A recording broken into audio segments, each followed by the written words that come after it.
Hey, this isn't Perfect World Bikini Town, you know?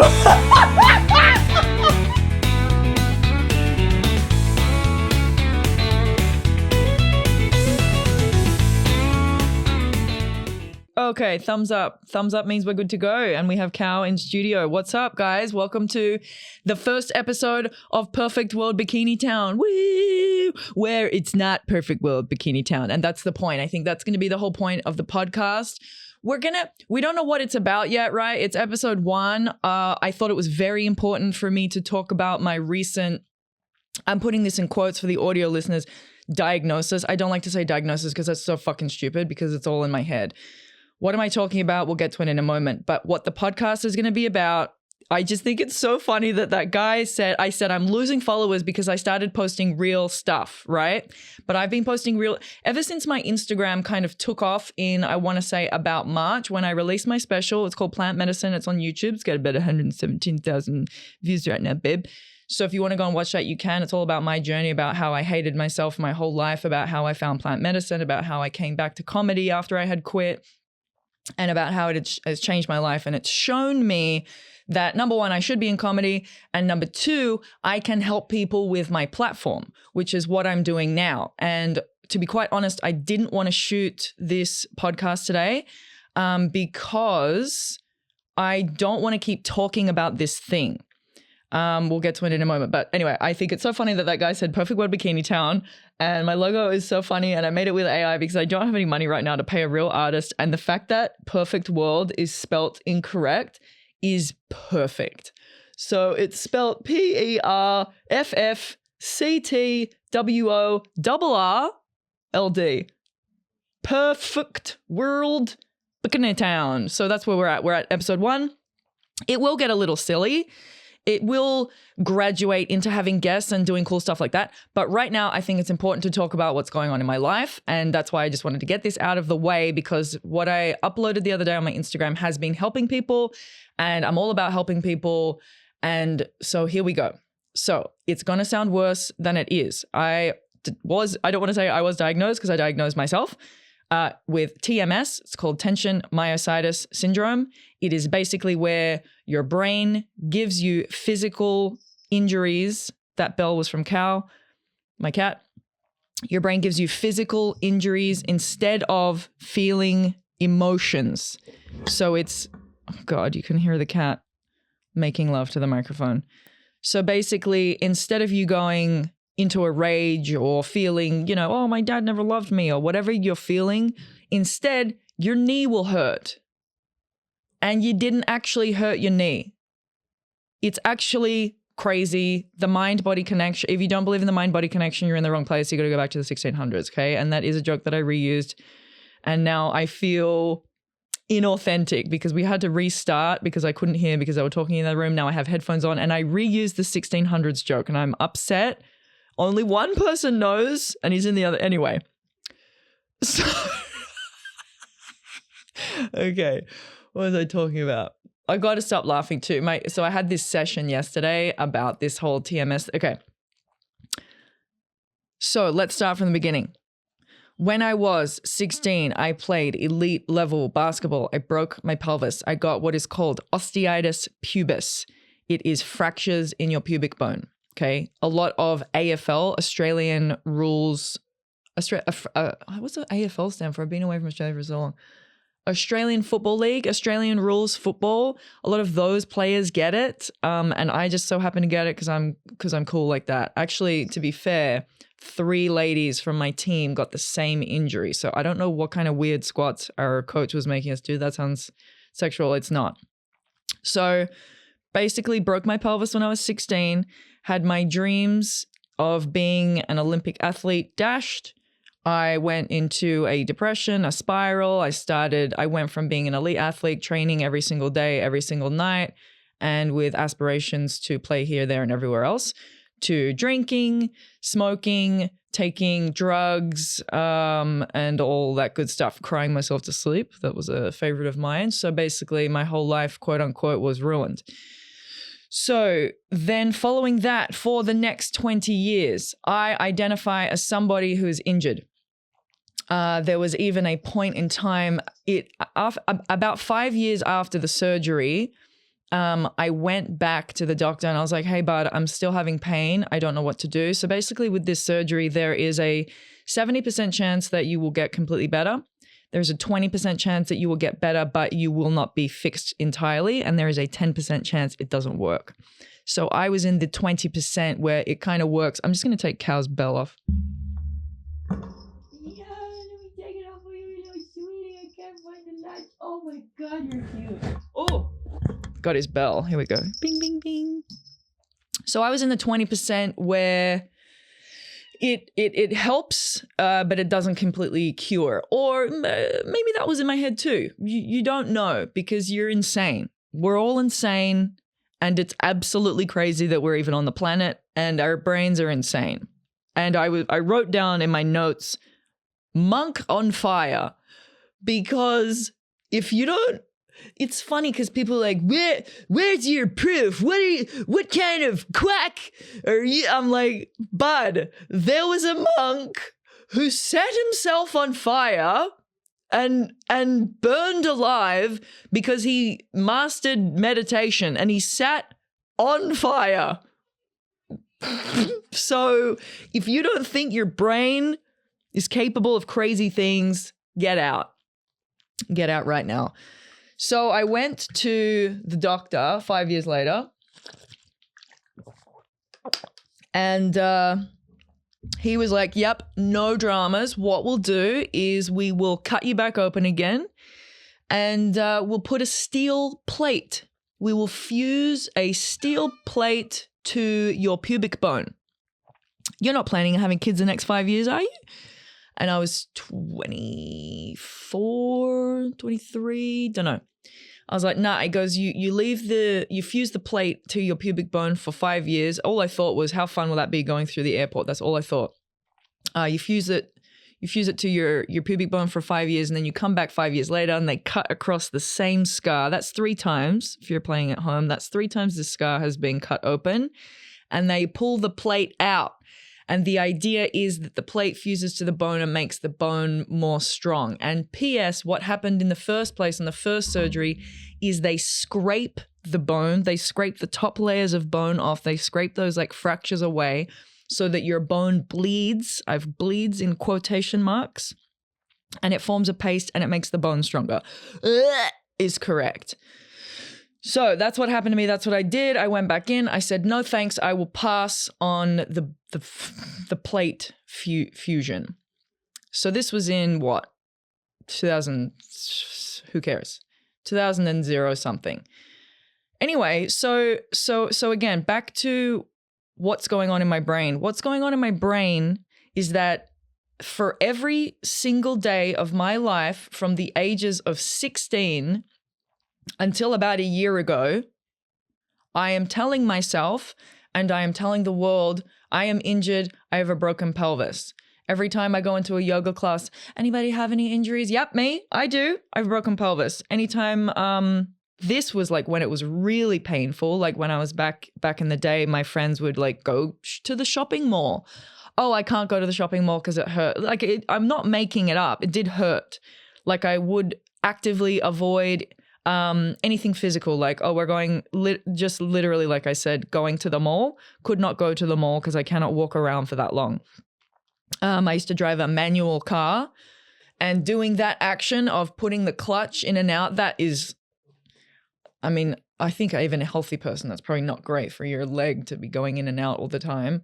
But driving a manual car hurts, et cetera, et cetera. So if you know me, you know that about a year and a half ago, June 2023, I was kind of at my rock bottom. I'm coming out of a breakup. I'm just thinking like, why do I keep doing this? Why do I keep doing the same thing over and over again?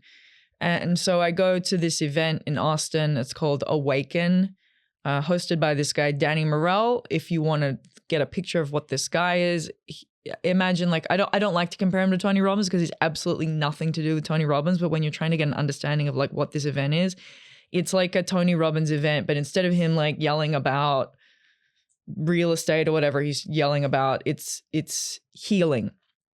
and it's spirituality and it's stuff like that, which I never really resonated with because I'm Australian and we don't really do that. And to the point where, you know, when girls ask me like, what's your Virgo rising moon? And I'm like, I don't know. And I contacted the hospital where I was born and I said, could you give me my birth certificate, please? Because these chicks in LA will not stop asking me what my horoscope is and I don't know what to tell them. And get this, I got my birth certificate. We don't list the date of the time of your birth. We just go, oh, she's born May 1st. And that's it. Because we don't care, right? I'm being very careful not to swear because I know we can't swear on this. So I don't know. I forget what was that? Oh yeah, spirituality.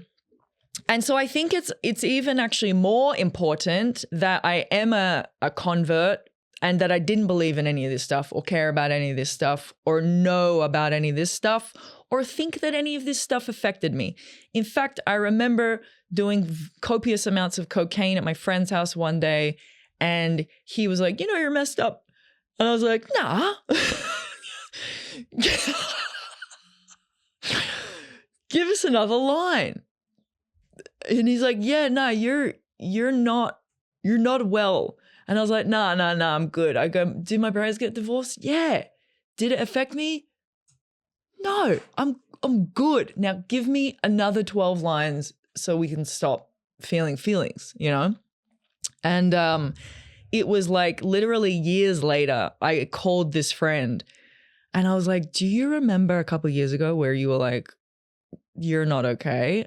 Hey, turns out I'm not. And so I was one of these people who very much subscribed to your childhood does not affect you, nothing affects you, you are your own person, blah, blah, blah, which I've come to learn is so blindingly ignorant because there is nothing else. When you are born, you depend on these two people for your survival. And so you even find yourself taking on traits that potentially you wouldn't normally for survive. It's inherent. It's not your fault. It's not like you can't argue this. It's biology. It's what happens. If you're feeling unsafe or whatever and you're like out of the pack, you're not going to be like, hey, you guys are stupid. You're going to do what everyone else is doing because you don't want to get left behind and eaten by coyotes, right? So it's very normal. And I realized like, just there's so many layers to unshed, to unwrap. And I also want to make a point of it's very important to me that everybody understands that I am not going off the deep end. So whilst I am very much into plant medicine, I'm very much into working on yourself, I'm very much into the mind-body connection, and it has been shown to me through the medicine, babe, okay, it has been shown to me through the plant medicine that it is very important that I remain grounded in this, okay? Because I cannot afford, my whole life's purpose is to show you what's possible and to show you that you can get better, you can heal, you don't have to be sad, you don't have to be stuck, you don't have to be depressed, right? And in order to do that, I can't be one of these people talking about my bloody horoscope, moon rising Uranus, right? I can't do that. I can't be covered in beads. I can't be wearing big hats. I can't be covered in constellation tattoos, right? I need to, like literally one day I was in an ayahuasca journey and I was on stage at the Hollywood Improv and there's 200 people and the whole place is packed out. And I said, has anyone in here ever done ayahuasca? And one guy at the back is like, and I'm like, oh, I'm the crazy one. I'm basically Jesus Christ. And I'm going, hey, everyone, what about this? And everyone's going, who's that guy? I wish I could swear, but I don't want to. I'm talking about getting demonetized. Like nobody even knows what this podcast is. But I realized me yelling about ayahuasca, I'm the odd one out, right? Because nobody has done it. I've done it. And so I'm up here trying to be like, hey, everyone should do this thing. But I'm wrong, essentially, because I am not the majority. So it is very important to me that I stay grounded. So just so that you're aware, I will never get too bogged down. Anyway, so we have a broken pelvis. We are identifying as broken pelvis lady from the ages of 16 basically to 36 or just beyond. Oh, sorry. So I go to this event. I go to Awaken in Austin with Danny Morell. Changes my life. I resonate with what's going on. It's basically like, think about this. This goes back to the parents thing. There were values that I have that are not mine, and they are my mom's. And as you get older, you realize, well, some of you don't realize, and that's the whole point. And I didn't mean for that to sound like that. But you're sitting there going, well, if my mom has told me my whole life, oh, don't dress like that. Oh, you can't dress like that. Oh, look at you dressing like that. Then I am, of course, going to judge anyone that I deem dressing, quote unquote, slutty, because I'd be wearing a skiing outfit and my mom would be like, you're not going out dressed like that. You look like a skank, right? And it's like, oh, cool. So look at me now. I'm in a high neck. You know, they're not bad values that she instilled, but I am a little prude in certain ways. And I'm thinking, are these my values or are these my mom's values? And so I'm trying to shed away those layers. And this is what you learn in Awaken, right? And so, like I said, I resonated with everything that was going on at Awaken so strongly that I joined their intensive coaching program, which is basically like 5 calls per week. There's 4 main pillars. There's spirituality, there's finances, there's health, and there is relationships. There are retreats for each of them. They're so wonderful. I have completely transformed my life. I have changed the way that I think. I have healed the relationship with my brother because it used to be me in victim mode going, you're a dick and you don't get it. And anything that he would say, I would immediately react defensively to. And I don't do that anymore. And it's so great because now we can have a rational conversation. And it was me the whole time. Hi, little boo bush. I love you so much. Yeah, cute little baby. So this all comes, this event, everything is perfect, right? So this event happens. I wake up one morning and I'm going, this doesn't hurt. Why does my pubic bone hurt? Because it has simply been 20 years. And I'm Googling scarring. I'm Googling, well, maybe it's the scar underneath that hurts. Maybe it's this, maybe it's that. I find this myofascial release guy. I think I'm going in for a massage. But what I'm actually doing, I heard it's called muscle testing. I didn't even know what it was called, but it's like where he'll make you like lift your arm up like this. And my arm, my whole body, because when something happens to you, when you're 16 years old and this thing happens, your entire body from head to toe compensates to adjust to this thing that has happened. And I used to often say, I would rather have broken both of my arms and both of my legs at the same time than have broken my pelvis, which is so fundamentally in the middle of everything. And so when something like that structurally is compromised, the rest of your body, what's the word? Yeah, that's the word. Yeah, you got it. The rest of your body changes, right? And so this guy's doing this muscle testing and I'm going like this with my arm and my arm is moving 6 inches, 6 inches, 6 inches. And I'm telling him about my scar and he's like, put your hand on your scar. And even him saying that almost brought me to tears. And I was like, and I'm going to do it now, but I'm not because I'm better. But I'm like, I don't think I can do that without crying. He's like, that's okay. I'm in my 30s, right? This happened when I was 16. I've never touched the scar. I avoid looking at the scar. I certainly would never touch it on purpose. And so he's like, put your hand on the scar. And I'm like, ugh, and I'm like, oh my God. I put my fingers on my scar and immediately start bawling my eyes out. But he does a muscle testing again. And now my arm is going through the roof. So the 6-inch. And you think this is the thing that people don't understand. You think it's a placebo, right? Do you remember those little bracelets? And they were like magnetic or some bull dust. And they would do the muscle testing and they would say, okay, hold your arms out really strong and we'll put no bracelet, right? And then they'll grab your arm and they'll pull your arm down and you'll fall over. And then they'll put the bracelet on and they'll pull your arm down again And then now all of a sudden you're strong. But what they actually found out, excuse me, I'm like the science teacher. Remember when your teacher in class would be like, and anyway, as I was saying, Pythagoras theorem, and you're like, you just like totally like threw up in your mouth and you're not gonna address it. Like, did everybody's teachers do that? Every single one of my teachers would just, in the middle of talking, they would just do that and then never address it. So I'm glad I said excuse me. So what they found out in that muscle testing is that it wasn't the bracelet itself that was giving you strength. It was just the fact that the second time you do something, you're better at it. Because the first time you're holding your arms out and they're pushing it down, you don't know what to expect. And so you fall over and you go, oh no. But the second time you go, all right, he's going to grab my arm, he's going to pull it down. Bang. Presto. You're better at it. And so that was all found out to be bull dust. But this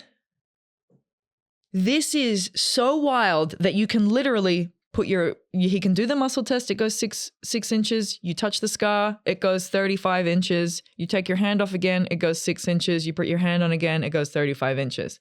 So it's very much not do it one time and then you can do it the second time. Does that make sense? So anyway, and he's doing this with my whole body. And it was incredible. This guy's name is Gary Casillas. Gary Casillas. Casillas? He's in Toluca Lake. He's amazing. So he's doing other stuff. Like basically every single thing in my body was related to my scar, and the way that I move is related to my scar. And he gave me this exercise where just literally, he's like 3 times a day, pull it up. Pull it up. Grab the middle, pull it up, and then grab the side, the left-hand side. This is important to remember, the left-hand side, and jiggle it and go kind of like this and flick it away. Do this 3 or 4 times a day. I had also, because I was researching scarring, because I thought maybe it was the scar underneath, because when you research like the roots of a scar, it's like, imagine like the roots of a tree trunk, and it's kind of, the top is flat, but underneath it's like all pulling down. It's all kind of gnarly and it's all effed up and all that kind of stuff. And I was like, maybe I need to get at the roots of the scar to kind of mangle that up, to make it release, to make it softer. So I go to do microneedling. I think this is actually before I went to Awaken, because I was bawling my goddamn eyes out because I had never touched the scar before. Now all of a sudden I'm getting numbing cream put on it. I've got this lady, I'm in a room. She's using this needling machine device to go over the scar. It's bleeding, it's red. I'm crying my eyes out. And then that was when she was like, you should go to Awaken. And I went to Awaken. And then I do all this work. I go to Awaken, we do a breathwork session. I'm laying there. I am taken in this breathwork. If you don't know what breathwork is, you basically hyperventilate until you hopefully go to another place in your mind. Sometimes nothing happens. Sometimes things happen. And things happened with me, and yeah, bush. And so what happened with me was, this is not voluntary too. It's not like you're thinking about it. It just happens. So what happened with me was, I was taken to the room when I was 16 and I had this injury, and I was on the bench for this state team.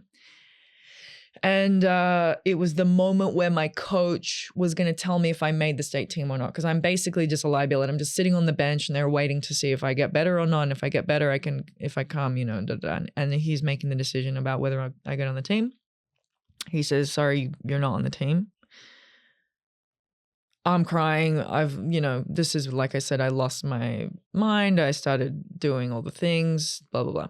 I actually lost weight. Even though I was playing sport, stopped playing sport, I lost 20 pounds of muscle. So I'm this skinny person. I was so skinny that people would come up to me in the street and be like, oh my God, like what the, like, this is back in the 2004 where you were allowed to say this to people. People were much meaner to women then, and they would tell them to smile all the time. And people would literally come up to me in nightclubs and be like, you look disgusting. And I'm like, sick. I'm super depressed. Thank you. And then one time this guy, I punched him in the face. Well, that's another story, but that was fun. But he called me a SLUT. I was walking. People used to, okay, I'll tell another time. Well, I'll just tell you now. So because I was so skinny and people felt the need to comment on that, which is super awesome. One time I was walking home from like a club. Actually, I was walking to Hungry Jack's, which is Burger King in Australia. I was walking there to get a Whopper. It's not that I wasn't eating. It was just that I was depressed and I'd lost all this muscle from not being able to play basketball anymore.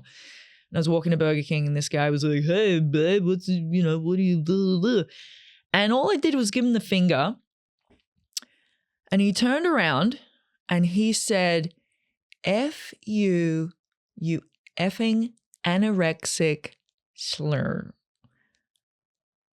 And I was so angry because I had heard it all night. And I ran back over in my little kitten heels and my white denim skirt. I still remember the outfit. And I punched him in the face. And he fell to the ground. Thank you. And all his friends like surround. It was actually quite scary after that because all his friends surrounded me and they were like, what the?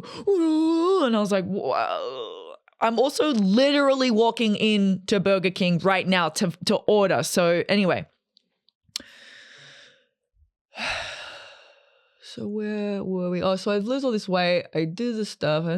So I'm in the breathwork session. I get told I don't make the state team.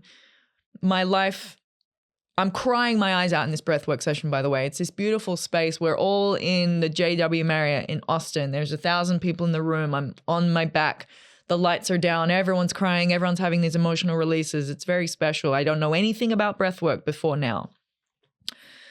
So I'm crying my eyes out. And then I am taken from the locker room where I'm told you don't make the state team. And now I'm on the operating room bed thing. And I'm getting the surgery. And I'm looking up and I can see the doctor. And this is crazy. So I see the doctor's on my right. And he makes the incision from the left to the right. And I'm like, oh my God, that's not, number one, why it hurts more on the left than it hurts on the right. Number two, this is why Gary told me to grab the left side of the scar and to shimmy it away from the left side of the scar. And then it all made sense because I was like, oh, that's where the incision started. That's where the trauma started, was on the left when he cut me open. And I think I'm 19 at this point. So then I in the breathwork session, I redo the surgery. I redo it. They also told me at the end of the surgery, do not look under the bandage. Do not look. And I had a look. My mom was also like, oh, love, I'll help you shower. I was like, shut up, Mom. Like, I don't want you to see me naked. You're so gross. And then I remember like on the first night, I was like walking into the shower and I was like, Mom. And she had to come and help me. And I was naked and it was just like horrible. So she had to help me shower. So anyway, I look under the bandage, which you're not supposed to look at. And instead, there's staples, only four staples. The incision, it's about, what's that? 3 inches? It's probably 3 inches long. And I've gone 4 staples, haphazard, not nice, even beautiful staples, but just kind of literally a staple gun. And when I looked down, you could see some of the skin. I remember like the skin had grown over at least one. And so when you get the staples taken out, they use a staple remover from Staples. Literally one of those things with the two things, and they go here like it was a piece of paper. Like my pubic bone is a piece of paper that you are unstapling to give to your boss. The same apparatus. So that hurt also when they took the staples out because the skin had grown over. So that was super awesome. So in the breathwork session, I redo the staples. I do the staples all nice. I do it with love. I do it with care. I do it kindly.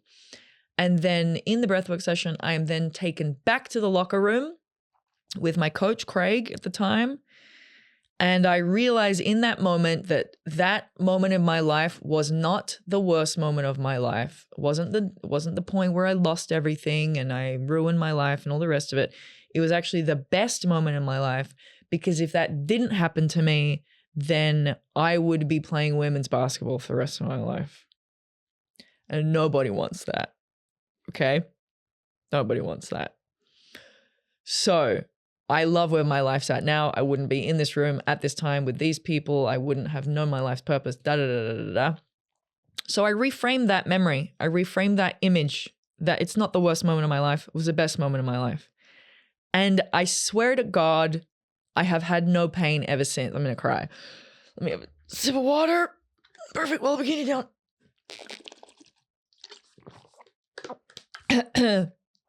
So I reframed that memory and now the pain is gone because I dealt with it.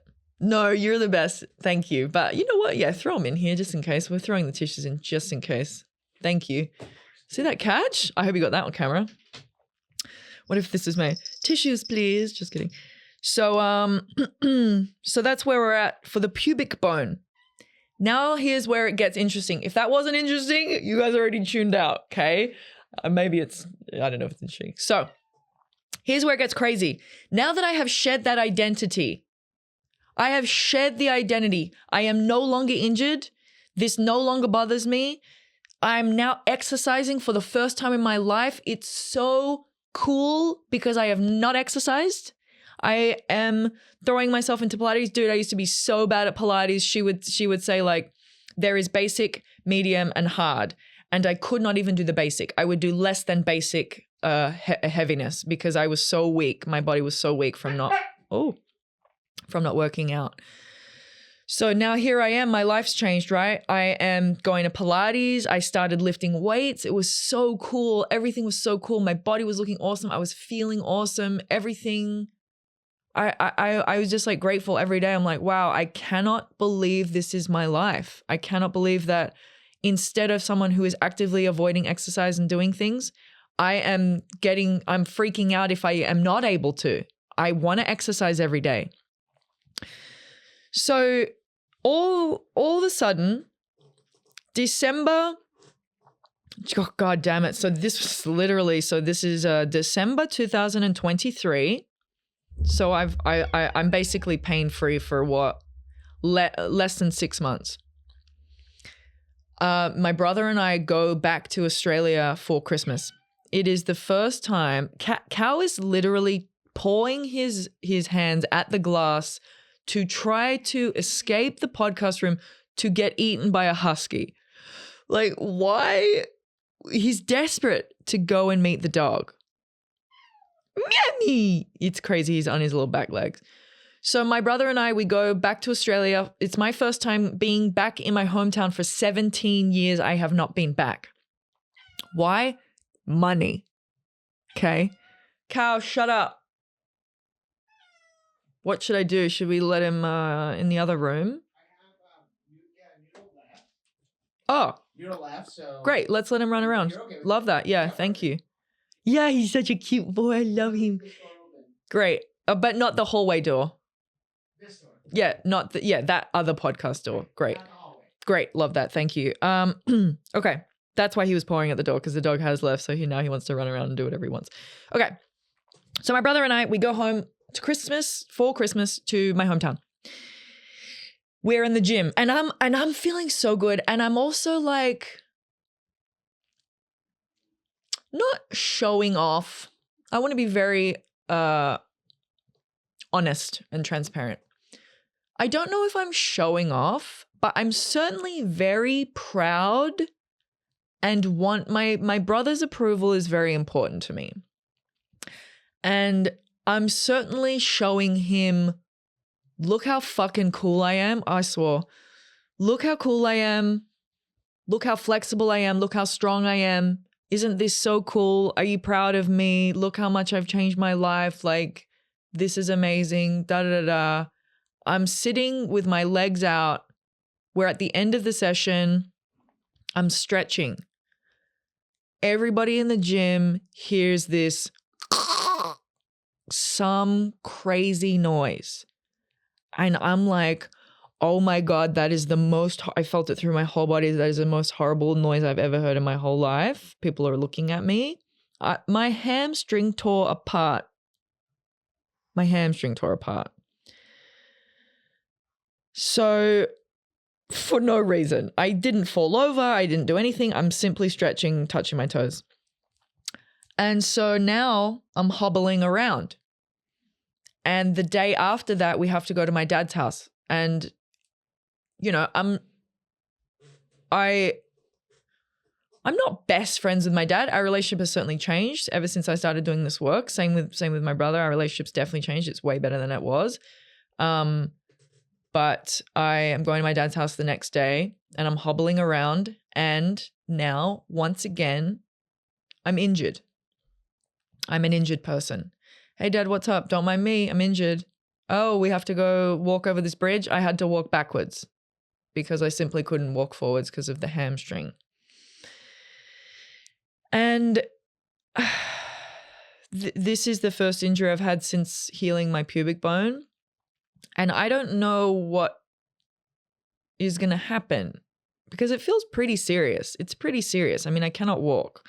I'm like, do I get an MRI? What do I do? Does it get worse? It's not bruising. It's not swollen. I don't know. Does it hurt? It doesn't really hurt. It just, I don't quite know. And when I got home, I kind of inquired within myself, why did this happen?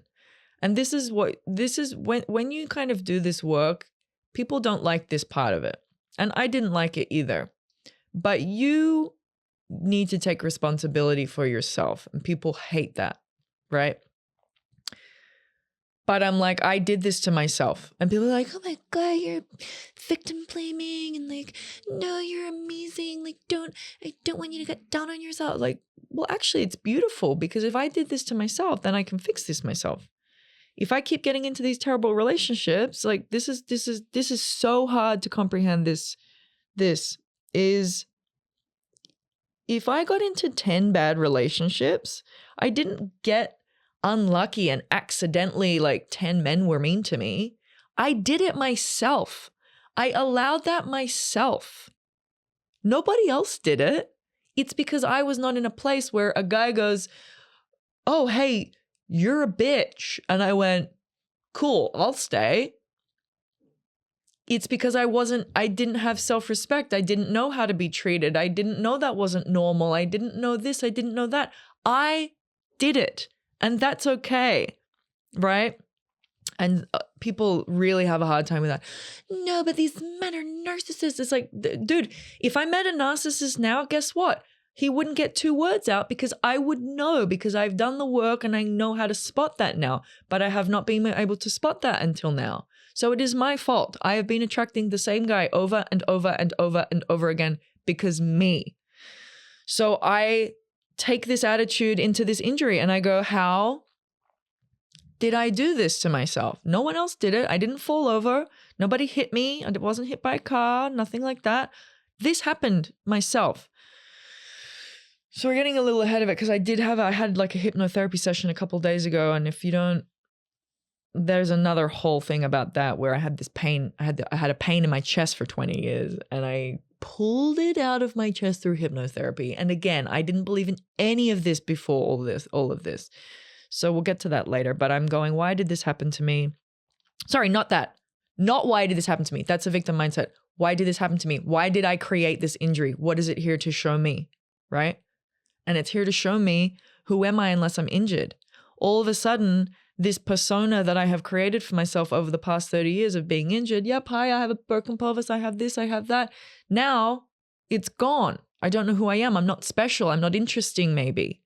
Well, now guess what? Oh, I ripped my hamstring. Now that falls into line with the story that I have about myself, which is I am injured girl.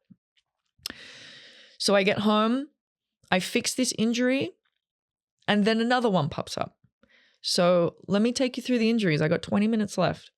I pull my right hamstring, and then because I pull my right hamstring, I'm walking differently, so my right piriformis hurts. Then because my right piriformis hurts, my left piriformis hurts. Then I hurt my right toe. Then I hurt my left toe. Then I hurt my left knee. Then I hurt my right knee.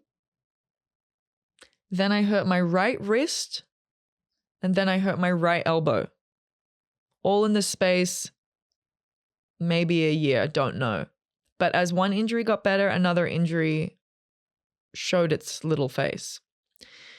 And so what I do for my injuries, and if you guys don't know about this, it will change your life, but you can't be a pussy about it. It's called shockwave therapy. it hurts, but it will fix you. Look at this. I don't know if you can see this. So my leg that my hamstring that I broke was this one. And look at like how flexible my leg is. And then this is the other one that I did. Ow, I can't even this is the good one. So the bad one that I broke, I'm easily doing this. And this is the normal one. Ow, I can't. Jesus Christ. What if I hurt the other one right now? So I did shockwave therapy on the back on my right hamstring. And what it does is it breaks up scar tissue. And so the theory that you can understand in layman's terms, you know when there's a frequency that's so loud that it shatters glass? That is the same, excuse me, I'm a science teacher. That is the same theory here. This shockwave, this ultrasound that you're getting through this machine is so at such a crazy frequency that it's smashing up, breaking down your scar tissue in the injury. So if you have an injury, it will fix it. And I am so confident in that because I have fixed every injury that I've manifested with my brain. I have fixed with this shockwave therapy. So I go to this guy, Dr. Noor in Westwood. He is incredible. He works with Olympic athletes. He literally whoever a basketball team in Miami or whatever, one of their players will get injured and they'll call him and he'll fly to Miami with his little machine and he'll fix them on the spot. That's how important and awesome this guy is. And his office is filled with photos of Olympic athletes, thank you for changing my life, blah, blah, blah. And then I'm going to give him a headshot, thanks, babe, you really changed my life. Just a headshot with all these people with gold medals. It's me with a microphone. So he fixes my hamstring, good to go. Fixes my piriformis, good to go. Fixes my toe, good to go. Fixes my other toe, good to go. Then my wrist hurts, right? So what happens is I play tennis with my friend Paul Costabile. I still don't know how to say it. Paul Costabile and Jeffrey Goldford. We're playing, and Lorne Padman, my little buds. Lorne's my buddy from Australia from 20 years ago. Paul's a comic. And Jeff, I met in this beautiful way where I sat next to someone on a plane and then they were like, you got to meet my friend Jeff, blah, blah, blah. All this perfectly happened, right? Whoa. So it's me, Jeff, Paul, and Lorne. We're playing tennis. I have the best time. It's so great. And I'm telling Lorne oh man, remember when I first moved to LA in 2014? And guess what? I tried to play tennis with him. I played half a session, but I couldn't play because my pubic bone hurt. He was like, what are you going to do about it? And I was like, oh, nothing. I'm just I'll just hurt forever. And I remembered that. And I told him about it and I was like, guess what? It doesn't hurt anymore. Isn't this crazy? And he's like, yep. So we played tennis, have the best time, no injuries. 2 weeks later, my elbow hurts. And I'm like, oh my God, I have tennis elbow. And I have tennis wrist. So my wrist and my elbow hurt. And I'm like, oh my God, it must be from tennis. Must be from tennis because it can't be from anything else. So I go to Dr. Noor. We're doing my arm now. We're doing my wrist. And one session, he's doing my wrist. And at the end, I burst into tears. I am bawling my eyes out. And he goes to get the rag to wipe off the gel. And I take the rag out of his hand. I put it over my face and I'm just bawling into this rag. And he's like, that's when I knew that you had this thing TMS, which he didn't want to tell me at the time because it sounds crazy. He's like, I've tried to tell people this before, but this is the thing. People don't want to take responsibility. They'd rather be like, I'm sick. The doctors don't know what it is. I'm just so sick. And now that I'm attuned to this, I'm also listening to other people's conversations and listening to how they talk about themselves and how they identify. And I was actually in this thing the other day and I'm hearing this girl go, well, it's just my luck. This happened and I hurt the thing and I always do. And now this hurts. And I'm going, oh my God, well, you're literally doing it to yourself. And this is what's hard.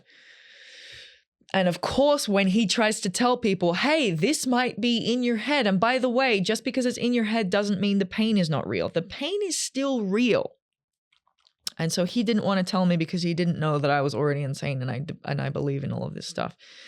So I'm crying my eyes out after I get my wrist done.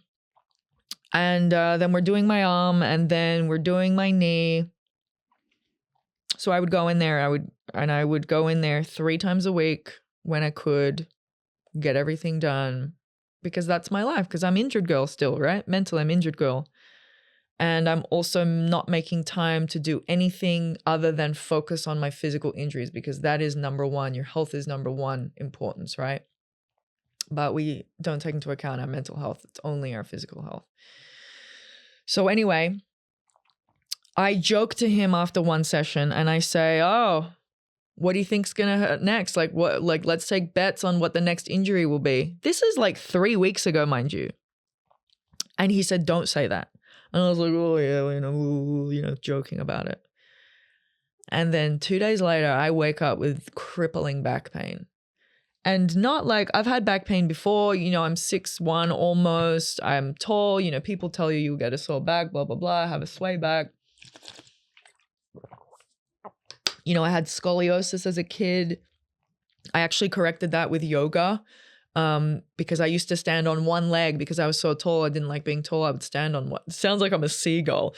I just mean I would like lean to one side standing on one leg with the weight on one leg to try to be shorter because I didn't like being so tall. And so I basically gave myself a curvature of my spine, right? Which is so sad. So I corrected that with yoga. Anyway, so I've had back pain before. I know what back pain is. This is not back pain. This was in my sacrum, like, which is lower, like kind of not your tailbone, but just like above that, your sacrum. And it is so I wake up with it out of nowhere and it's so goddamn painful. And again, you're searching to make sense of it. You're going, oh, well, I lifted weights 5 days ago, so it must be from lifting weights, because it cannot be from anything else, because in this day and age, we only associate physical injury with a physical thing we did. We do not associate it with something mental, because that's mental, because we don't understand it. So anyway, I can't bend over. I can't put my shoes on. I can barely get out of bed. I end up seeing my friend that night. We go for dinner.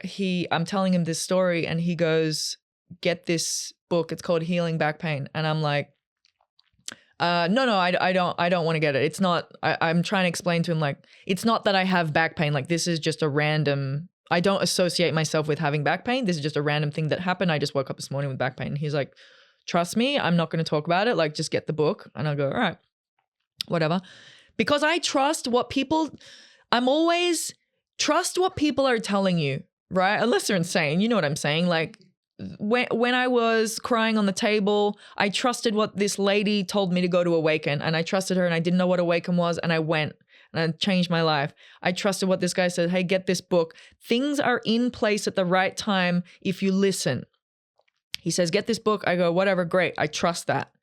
I download the book. I listen to it the next day. I send him a screenshot. I'm 2 minutes in, bawling my eyes out. He's like, I told you. And again, he can't tell me, hey, it's in your mind, because that's first of all condescending. It's also not going to resonate, because I'm going to get defensive immediately and be like, what are you talking about? This is real. I'm not making it up. So it's a very delicate thing. So you have to kind of come across this yourself, and you have to believe this yourself. So I'm listening to this Healing Back Pain. I'm 2 minutes in. I'm already bawling because it's resonating so hard. And it's only 3 hours, 30 minutes, I think, this book. I think I had it on 1.5. I'm crying the entire time. Oh, God. He is mentioning all of these things that I have been diagnosed with in the past however many years. I've been diagnosed with degenerative disc disease, disc bulging, herniated disc, this thing in my knee, chrono something mass, whatever it is, shoulder bursitis, torn rotator cuff. I remember I went to a doctor once. He was like, get in here immediately. Oh my God, I forgot I'm wearing makeup. I haven't worn makeup since I got my face. I'll talk about my face another time, but I forgot. And now I probably got black all over my face. Who cares? So anyway, this doctor was like, come in here immediately, because he's like, your your report on paper, you should not be able to walk because there's so much going on. Anyway, so I'm listening to this book. I'm absolutely resonating with everything. I cannot stop crying for 2 days because I'm just like, oh my God, this is me. I have been repressing anger. I have been repressing emotions. And I didn't think that I had been because, I mean, I just cried now on a podcast by myself in a green room. So I don't think that I'm the kind of person who holds back emotion, right? But you don't know what it's from. And I have some inklings or whatever, but we have 10 minutes left and I haven't even got to any of my notes. So the book resonates so hard. And this is the craziest thing. This TMS, tension myositis syndrome, so nervous, tension myositis syndrome, is so much in your head that you don't need treatment because the mere knowledge of its presence is enough for it to go away.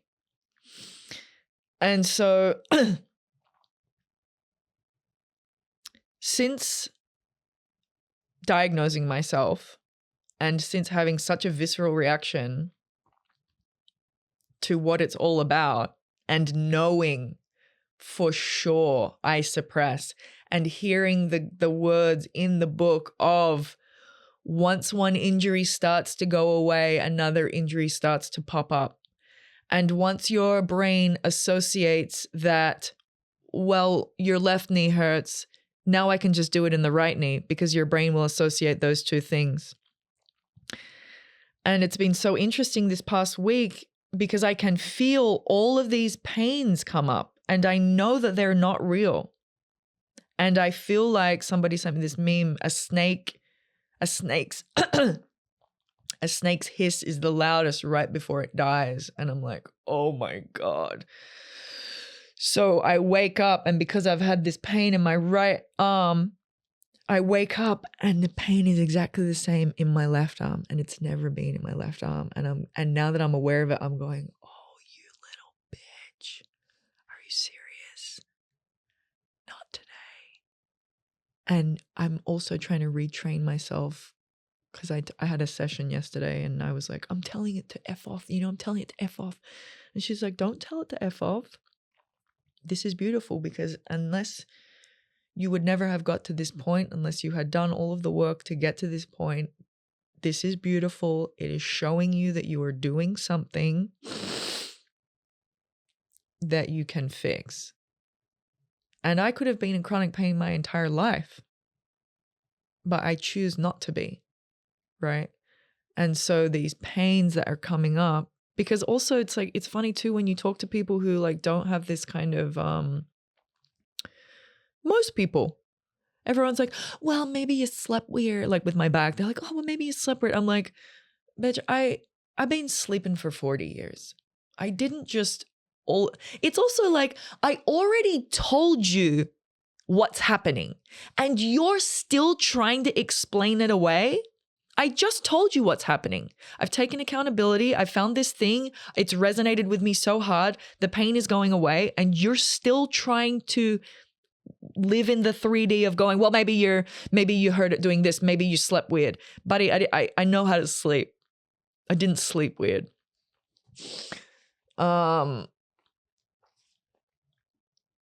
So the other day I was walking to Pilates. This is another thing that's important about this thing is that you don't avoid exercise because I said to myself, well, I guess I'll just never play tennis again. And it's very important that you don't do that. And I haven't been working out and I've been getting super depressed. I've put on weight and I feel shitty and I feel sluggish and I don't feel strong. And it's because I'm like, well, same thing before, same story as before. I can't exercise. I'm injured. And so the other day I'm walking to Pilates for the first time in like months. And I feel a pain in my shin. Let me say that again. In my shin. Just here in my shin. And I'm like, that's not even a place. That's not even a place where you should get pain, you know? And then one of my old injuries popped up. My toe starts hurting again. And now that I'm aware of it, within 2 blocks, the pain in my shin was gone. The pain that came back in my foot was gone. My toe was gone. It's all gone. And this is the reason I did not want to shoot this podcast, was because I don't want to keep talking about it. Because the attention that I get, from being the injured person, I don't want to be that person anymore. I don't want to get attention that way. So I didn't want to talk about it, but I did think that it was important. I did think that it was very important because just from what I posted on Instagram, it has resonated with a lot of people. I've been talking with a few people in my DMs who are like, my wife has this, I have this. This has resonated with them too. And I love that so much. And I think we all need to be more real. And I seem to be the only person posting actual real shit instead of just like, rainbows and butterflies in perfect world bikini town. I'm posting actual real shit. And I love that. I liked posting about the thing that I did to my face because I'm deeply insecure about my acne scarring. I liked, I didn't like it. It sucked. I did not want to post that. But I thought it's so important to be transparent and none of us are. And that sucks. And I love now that like influencers are doing videos and they're going like, this is not my real face. And then they'll like turn the filter off. I love that. That's very admirable. Even saying like admirable, it's embarrassing. Like our whole culture is embarrassing. It sucks. And we're all vying for this thing. And people are like, well, you shouldn't let it bother you. It's like, we have evolved to a place where I'm sitting in a green room with 3 cameras on me and 12 lights and I got to go outside and I got to look at a billboard and I have a computer in my pocket. Of course we're worried about our appearance. You can't not be. You can't tell me not to be. It's just the way it is. Anyway, I think I have 3 minutes to go. I'm just going to go through my notes. But I think I said everything perfectly, babe. Monk on fire. Oh, you know what's crazy? So this is why I also didn't want to do this, was because I do too much. I just canceled a bunch of lunches with friends. I'm canceling a bunch of shows. You should see my calendar. I'm going to show you my calendar. I run around. I don't know if you can see this, but like, look at it. Blue is personal. Yellow is like a call or travel. Red is a job. Purple is a show. It's back to, and this is after I've deleted. It's back to back to back to back to back to back to back to back where I don't have time to sit and to be. And even since I got this, I'm such a go-getter. I'm such a I don't want to say in my masculine because that is very triggering to people. And I hated that too, because I only just learned about it like 2 years ago. And as soon as Danny said it, I was like, oh, this guy sucks. But my God, it's true. Another thing that I've changed my mind on. I love changing my mind, by the way. So I have had a calendar that is back to back to back to back to back to back to back so that I focus on my injury. Well, I've got to go to the doctor. I got to get my injury done. I've got to do the thing. And then once I got this diagnosis, I find out about this thing. Instead of me sitting with myself and holding myself and going, how can I help you? Why did you do this? What do you need from me? What I did was I scheduled 3 colonic irrigations in a week, too many. So I simply have nothing inside me. I have no electrolytes. I have no bacteria. I have no probiotics, nothing. I had a blood test where they took 10 vials of blood the same day that I had a colonic. So I got the colonic in the morning on a Monday. Then Tuesday I rest. Wednesday morning I get another colonic. Then I fast for 8 hours during the day. I get a blood test at 4 p.m. They take 10 vials. I'm pissing out blood down my wrist. Then I'm supposed to go and see Gary for a myofasciitis release thing that night. Then I scheduled a plant ceremony for tomorrow, which is sassafras, San Pedro, and DMT, to get into it. And I scheduled a therapy session, and I scheduled like a spiritual release, whatever it is. And I scheduled a hypnotherapy because I'm looking for all of these things outside of myself to fix it when all I need to do is stop. So I wanted to shoot this now. The ceremony is tomorrow. I am shooting another one after the ceremony. And then I just want to see how this goes and see if it resonates. And if it doesn't, who cares, whatever. And then I'm going to shoot another one. And then I'm on the road. I'm running out of, I've got, my throat hurts. So then I'm on the road. So yeah, I'm just going to clip this one up and then I'll clip up the next one with the, we'll see how the plant ceremony goes tomorrow. And that's it. And that's all I want to say. So just remember, it's not perfect world, Bikini Town. Thanks for listening. Sick.